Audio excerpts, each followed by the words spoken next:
This guy is clueless. Okay, cool. He says, "What is GameStop with the games going all digital? My kids don't use disc anymore."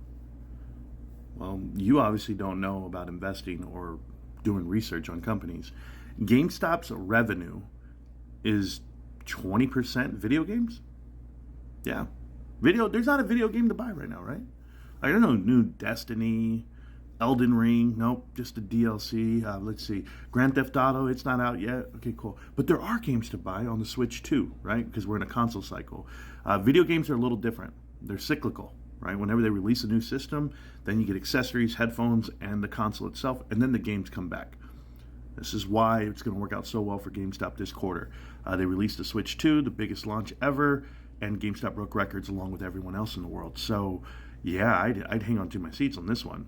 Grand Theft Auto 6, that might give you a reason to buy a PS5 instead of just sitting on a 4 like everyone has been for the last 5 years, considering the PS5 was launched during COVID. Yeah, not a good launch for everybody. And we had supply chain shortage issues with, tankers in the sea not really delivering product. But, yeah, let's blame GameStop's digital versus physical. Okay, well, GameStop actually sells PSA graded cards, Pokemon cards. They have the service of getting your cards graded on site. Turn your cards in and they'll send them out for you. They have a website called powerpacks.com, right? Powerpacks.com. Go look at it. It's plural, powerpacks.com. GameStop.powerpacks.com as well if you want to look up that way. Let's see. Magic the Gathering had a Final Fantasy release during this quarter, which is pretty good. They had May the 4th Be With You. Star Wars Bros and Geeks are out there. Lego's partnership with GameStop, that's going pretty good. I would tell you margins are up. 2022 margins coming in around 16% on gross profit margin, and right now we're over 34%. So double the value. A company makes money more so than just your ideas or your feelings about digital versus physical. Unless you were told that. Unless you were told all things are digital and all things physical, and my kids, and what's awesome though, gamers are born every day. That's the best part. But maybe you should see the lines outside of GameStop on Fridays and Saturdays for Pokemon cards. Maybe you should see what the biggest demand is in the world right now, or the greatest growth industry, which would be the hobby, which would be collecting football cards, baseball cards, basketball cards, and Pokemon cards. Maybe that growth is happening because that was our pastime as children, and now we're adults and we have the cash. What are we doing with our money? You know what's the best part about GameStop is that whenever you give them a product to sell, the GameStop investors, us real hardcore people, we actually support that product and we launch it and we go with it. GameStop increased the shipping rates. GameStop increased the membership fees. GameStop increased margins this whole quarter. So to annualize on a program, on an item in retail, this is phenomenal considering revenue is going to go up for the first time in 4 years? This quarter, right now, revenue is going up. And we shrank 1,500 stores we've closed in the last 2 years? How the hell does revenue go up if we're closing stores? I'll tell you why. More dollars per man hour, more dollars per square foot. This is the difference between being over leveraged and just being scattered all over America for no reason, all over the UK, all over Ireland. What was it? We sold France, Italy, Canada.